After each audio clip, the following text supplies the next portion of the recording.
These days, it can be hard to trust the media. What's true, what's fake, and who is behind the message? I'm a freelance journalist and videographer who has spent years studying the media. Now I'm taking a look at what local, regional, and national news stories mean to us here in North Central Washington. I'm Dominick Bonny, and this is Common Sense. Hello and welcome to episode 61 of Common Sense. I'm Dominick Bonny, and in this episode, we're going to learn about Shiloh Burgess, who until recently was the executive director of the Wenatchee Valley Chamber of Commerce. We're going to talk about what she learned during her time at the helm of the chamber, as well as some of her achievements and some of the challenges that she faced during her time as chamber director. But first, I want to briefly mention the ongoing controversy surrounding the massively popular podcaster and comedian Joe Rogan. As I'm sure you've already heard, COVID misinformation spread via Rogan's podcast, which Spotify paid $100 million for the exclusive distribution rights for, led some musicians like Neil Young and Joni Mitchell to remove their music from the platform in protest. Others, like India Arie, removed her music in protest of Rogan's use of an extremely offensive racial slur on another episode.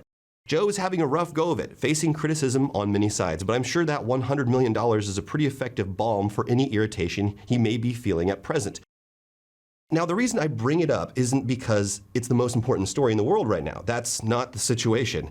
The situation happening on the borders of the Ukraine as Russian troops prepare for a possible invasion is the most important. The Rogan thing isn't even the most important story in domestic news. That's the fact that allies of former President Trump urged him to order the Department of Homeland Security to seize voting machines as a part of a desperate bid to overturn the 2020 election.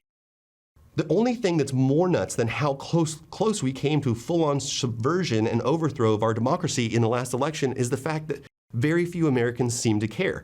No, the reason I bring up Joe Rogan is because one of the main themes of this show, since I began, has been to fighting disinformation and misinformation. And there's a lot of that happening over at the Joe Rogan Experience. His sometimes 4-hour rambling, pot-fueled stream of consciousness style interviews at times veer into some weird and wild places, but they still have real world impacts. Like the time Joe got Elon Musk stoned and rambling about his childhood and how his brain is different, and the next day Tesla investors panicked, tanking the stock price and leading to the board considering removing Musk from his role as CEO. But it's when the Joe Rogan Experience collides with a global pandemic that it creates problems for the rest of us. See, if Rogan wanted to have guys on who believe that aliens built the pyramids or that doing ayahuasca in the jungle is the path to enlightenment, that would be one thing. But when you have people like Dr. Robert Malone on, a guy who, according to NPR, quote, made baseless and disproven claims, including falsely stating that getting vaccinated puts people who already have had COVID-19 at higher risk, end quote, it becomes a problem for all of us. The junk science that Malone trotted out on that episode, including making unproven claims that the anti-parasite drug ivermectin is an advisable treatment for COVID-19, led to an explosion of misinformation online. It made such an impact that a group of more than 1,000 doctors, scientists, and health professionals signed an open letter to Spotify about the episode. One of those medical professionals is a woman named Katrine Wallace. She's an epidemiologist at the University of Illinois, Chicago's School of Public Health. And she told NPR she received hundreds of messages from followers after Rogan's interview. She said, quote, their friends and family were sending it to them as evidence that the vaccines are dangerous and that they shouldn't get it. It provides a sense of false balance, like there's two sides to the scientific evidence when really there is not. The overwhelming evidence is that vaccines are safe and that they're effective, end quote. That's the problem, the false balance. It's why the tobacco industry paid their own experts to manufacture junk science reports that downplayed the link between smoking and cancer. They knew it caused cancer, but they paid researchers and doctors to muddy the water with industry-commissioned reports that gave folks who wanted to keep smoking the level of doubt they needed to ignore the facts and keep puffing away. There were not two sides to that issue. Smoking leads to higher cancer rates. That's a fact. You can have your opinion that it doesn't, But you can believe it in your heart of hearts that it actually makes you strong and smart, but that will not stop cancer from doing its thing. Rogan and his guests like Malone are essentially doing the same thing the tobacco industry did back in the day. They are telling folks who have a confirmation bias what they want to hear, which makes them feel better about their decision to avoid or refuse a safe, free, and effective vaccine for a disease that has caused nearly 1 million American deaths since the beginning of the pandemic. And Rogan is making a lot of money platforming guys like Malone, who is considered to be a dangerous crackpot by many of his peers in the medical community. Many of his listeners and fans say they like Rogan because he's just like them. He doesn't talk down to them or judge them. He just gives them what they want. But he's not like his listeners, unless all of his listeners have $100 million, which I seriously doubt. Joe Rogan is not an everyman. He's a comedian who made his big break hosting a show where people ate bugs to win money, and now he makes millions smoking pot with Elon Musk and platforming misinformation, spreading quacks. Rogan himself has even admitted he doesn't know what he's talking about half the time, saying, quote, "I am an idiot." So the real question is, why don't some people take him at his word? Plenty of time for pushing back on misinformation later, though. Now let's go to the Wenatchee Valley Chamber of Commerce and hear from Shiloh Burgess, who recently moved on after a long and successful tenure as its executive director. So when did you take the helm at the Chamber, and where did you come from? What was your background before that? So I started with the Wenatchee Valley Chamber in 2013. It was, I think, February 18th. I just remember it being like President's Day, and I was the only one that showed up at work. But prior to that, I was with the Washington State Senate. So I served 10 years, about 10 years, as the Executive Legislative Assistant for State Senator Linda Evans Parlett. That's great. I guess in general, because so often I think people get in their silos, and they expect everybody to know kind of what they do for work or why their work is impactful. So in general, at that 30,000 foot level, what is the Chamber of Commerce, and why is it important to towns and cities across America? So a Chamber of Commerce can be many things in many different communities, but the first and foremost, it is a place for businesses, and in our case also nonprofits, to come together around common goals, right, for the business community and for the community in which they serve.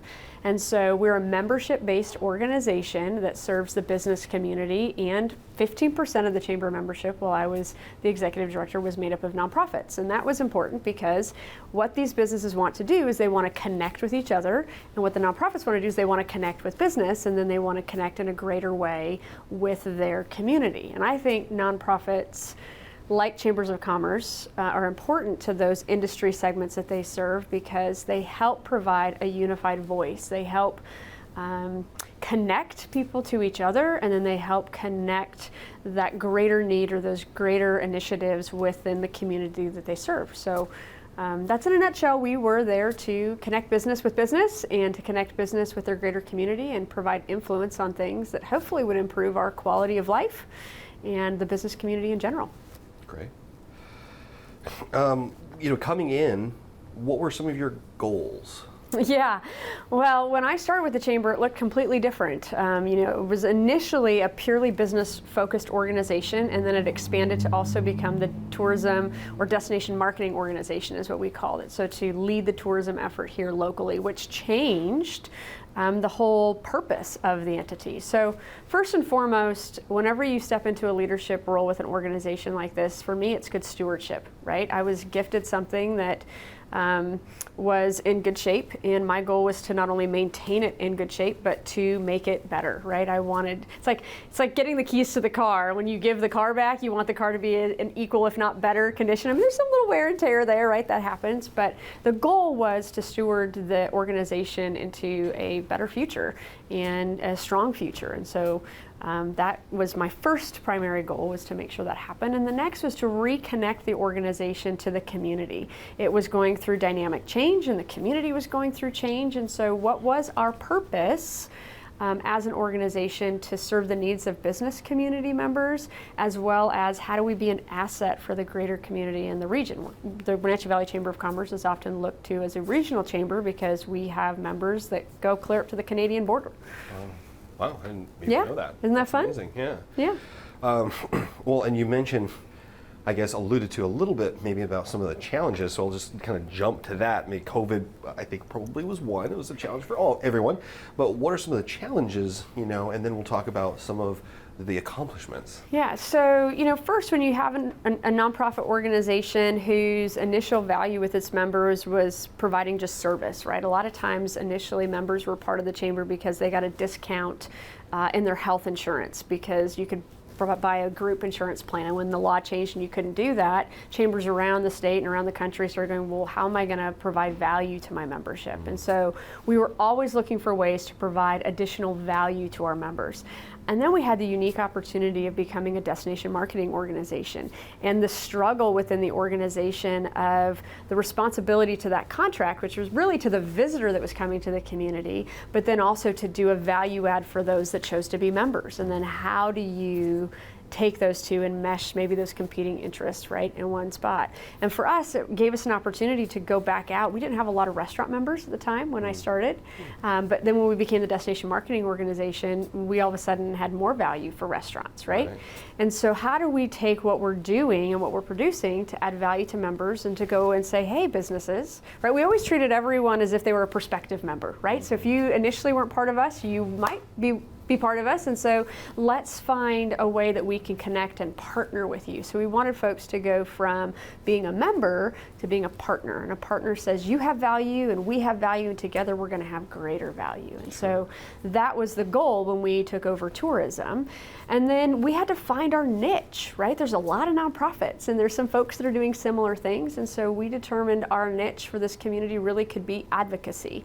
And so we wanted to become a trusted resource and a credible advocate for the business community. And absolutely, from a large scale issue on all threats to the viability of the organization, threats to the viability of the industry, threats to the community as a whole, COVID was definitely the greatest challenge we faced as an organization during my time here. Yeah, and what were some of the things that you had to do to pivot and serve and advocate for your community during that time? What's amazing to me is we set a course of action and we started putting things in place to systematically make the organization better. So whether that was adopting the Entrepreneurial Operating System, or EOS, as a way to collectively have a shared vision and targets for financial goals and membership goals and all these metrics, right? Businesses, it's just basically a business plan, but getting everybody focused on the same vision and working in the same direction was hard. We started as a staff of 2.5 and grew to 10, right, while I was here. And so, well, how does this all interact? And then you have a board of directors that are governing. You want everybody to be on the same page, moving in the same direction. So what we found was that we really didn't need to pivot. We needed to lean in. We actually had already put together these building blocks, and we didn't know for what purpose until COVID hit. And we were equipped and ready to go. We had to make some very difficult decisions quickly, but because we had EOS and what they have is an accountability chart, so the functions of the organizations laid out, we knew which functions were going to go away for a period of time. So unfortunately, we had to eliminate those employees, those positions, right? But we did that quickly, so we stabilized, and that was the goal, was to stabilize us so that we could serve the greater business community and the community at large and focus in on them. And so we leaned into what we had been doing and just became very, very focused in especially advocacy and communicating and serving at a higher level. And so it was affirmation that how we had built the organization actually worked, which was great. Yeah, it was a stress test a little bit. It was a big stress test, right? And it prepared us to step up to that challenge. And so we had to reduce our efforts in tourism because tourism wasn't really happening, but the tourism industry is made up of businesses, and those businesses needed the same thing that a retail business needed, or a service business needed, or any business, right? Whether you're a contractor or whatever that may look like. And so we, I think, hopefully increased our value to our members by the work we had done, and that gave us the platform to show them, here's what we've been building thanks to your investment, and we're here for you. And that was such a great thing for us to be able to be ready, even though we didn't know what we were doing, but we were ready to support them because they had made consistent investments in us, which was great. Stay tuned after the break for more.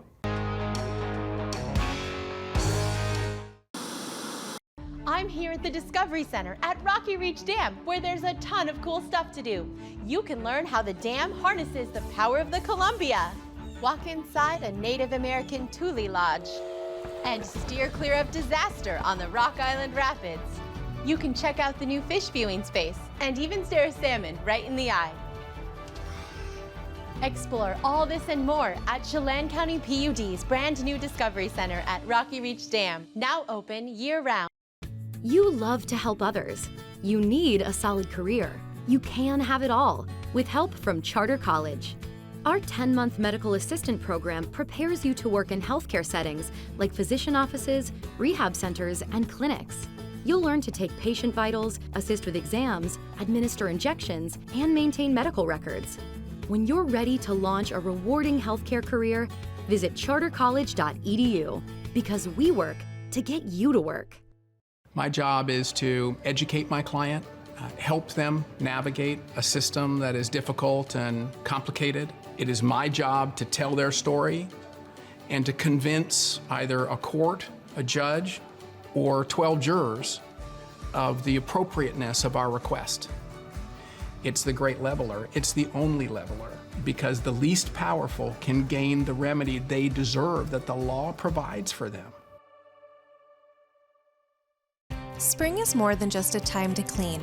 It's your time to renew, recharge, and spend time with the people you love. At Merry Maids, our cleaning services go beyond the basic services and provide you with a comprehensive clean that will re-energize your home and enhance your life. From everyday routine cleaning or deep cleanings, Merry Maids professional team members can provide you with an unrivaled experience. Call Merry Maids to schedule your cleaning today.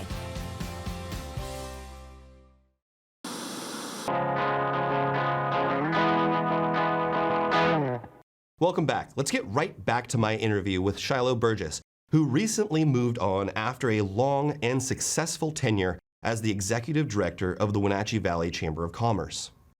So, accomplishments, what are some of the things you're most proud of during your time here?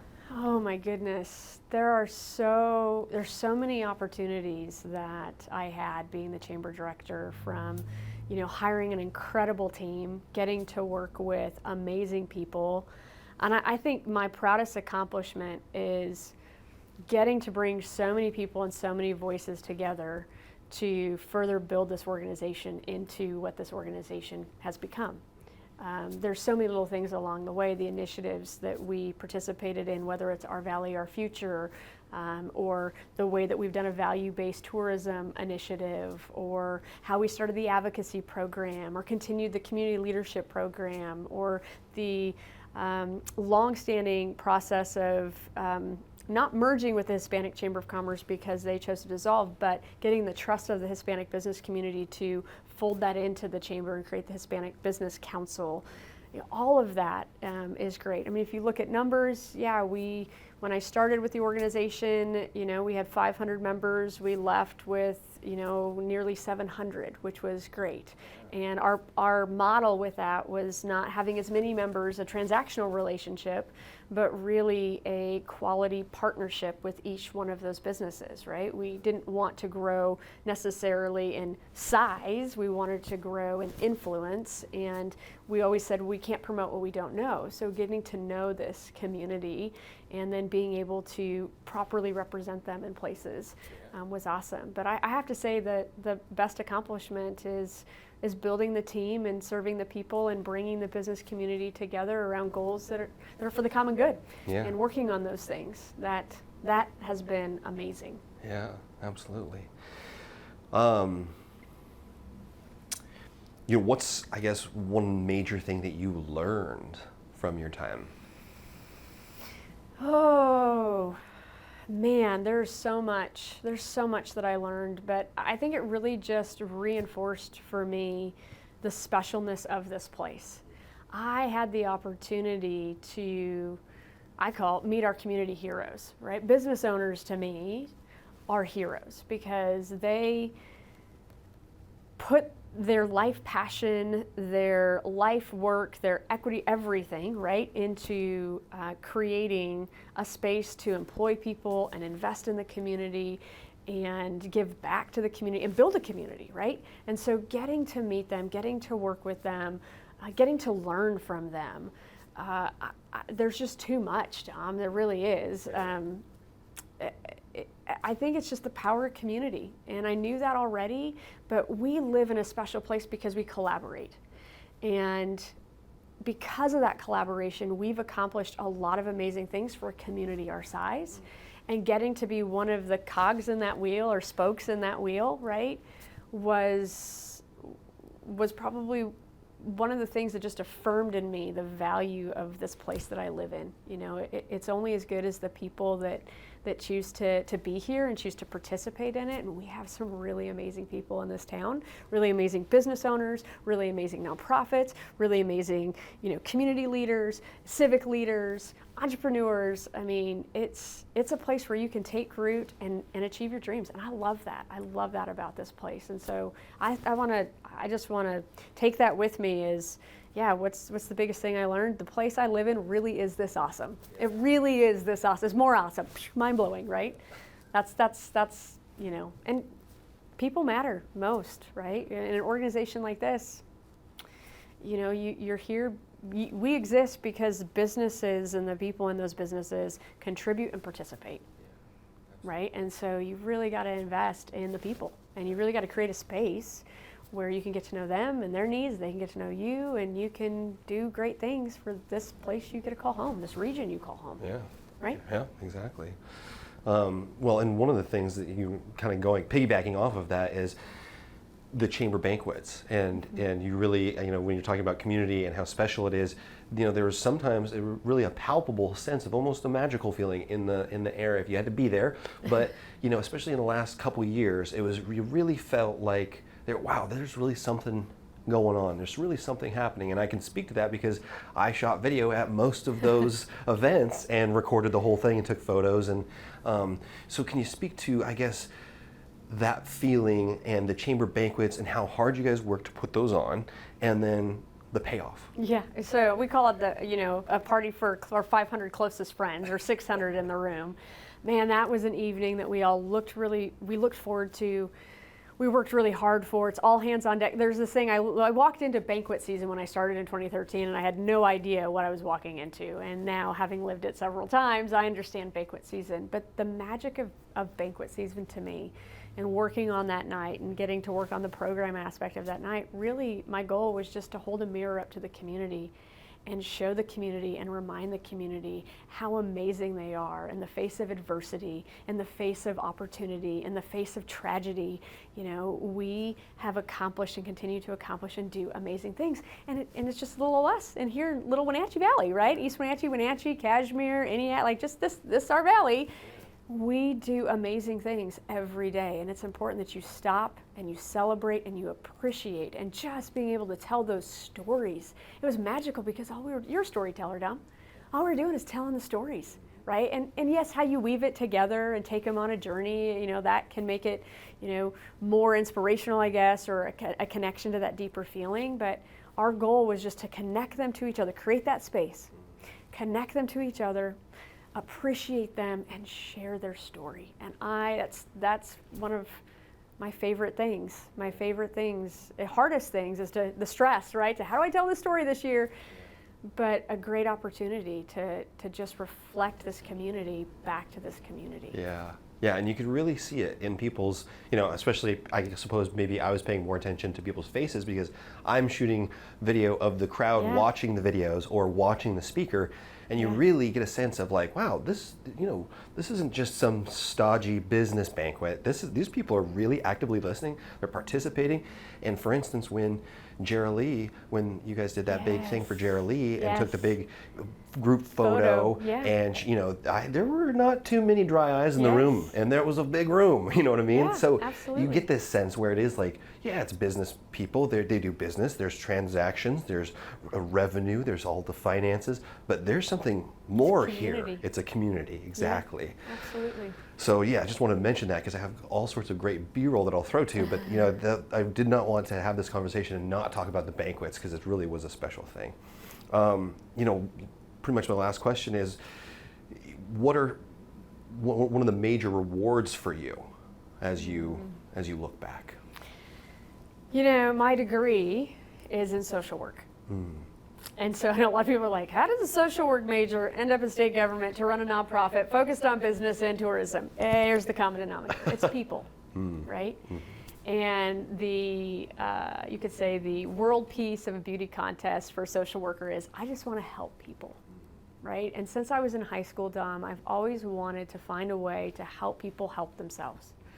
I love the opportunity to make things better. I love the opportunity probably to stir things up a little bit too, but to make them better, right? And to harness the power of people around me. And I don't mean like power in the sense of like authoritarian, but really like everybody has gifts and talents, right? And some of those gifts and talents are unexplored or unknown or unshowcased. I mean, think of Charlie Vorse, for example, and the We Are Wenatchee. When we had him do the We Are Wenatchee videos and showed them from my second banquet, my first banquet I participated in from start to finish, I didn't really know Charlie. I thought Charlie was an accomplished businessman. He had just broken free. Yeah. He had just started his business, and that experience launched him, right? And that taught me the power of that stage, if you will, the power of giving someone a voice, giving someone an opportunity. And so my biggest takeaway was all the opportunities are my thing that I'll treasure, is to be able to help people, to be able to help the business community, to be able to advocate for them through COVID, to be able to call one business owner up and say, you really need to meet this business owner and bring them together, to get to be the 411, the information line or the helpline for businesses, or even new residents, people coming in, visitors, right? That's my happy spot. My happy spot is getting to help people.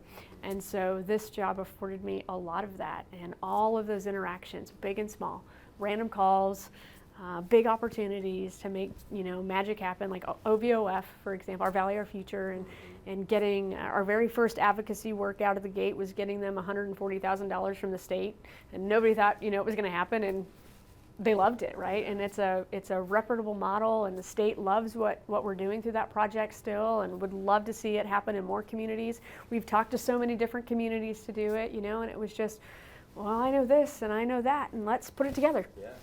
And so it's collaboration, and getting to collaborate with so many people and getting to help so many people and to learn from them. I've learned so much about this community, about the people in it. It's been a joy and an honor, and I've loved it.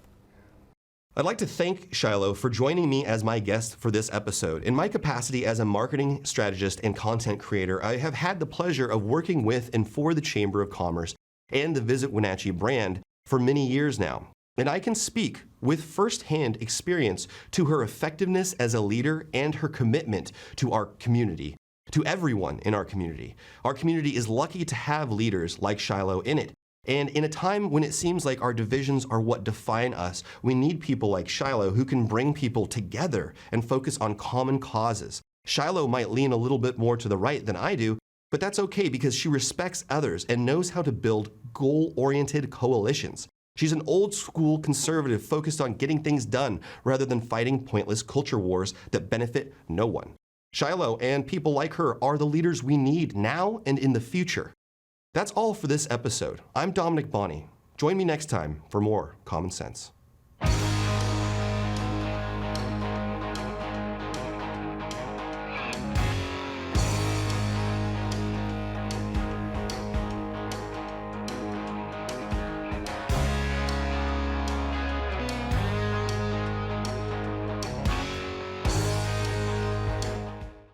Find ageless beauty at Chelan Valley Skincare. Cindy offers the most up-to-date treatments for personalized skincare. If sagging skin or acne scars are some skin challenges for you, Chelan Valley Skincare offers non-invasive, non-surgical skincare. With up-to-date technology for shorter treatment plans, you'll benefit from Cindy's expertise to help you accomplish your skincare goals. Please stop by their website for details on all their services. Call Cindy today for your free consultation.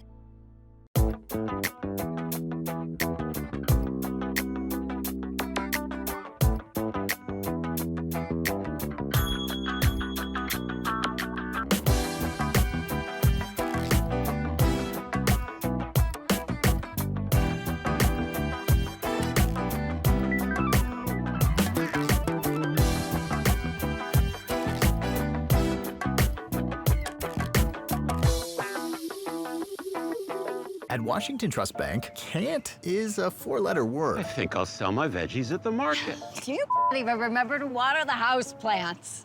I do this? You can do this. Hey, we need to build a home office. We're adding another bathroom. I think I'll study programming. Bro, you even connect your phone to Bluetooth. We believe you can do whatever you set your mind to, and we'll help you get there. Washington Trust Bank, privately owned, locally invested.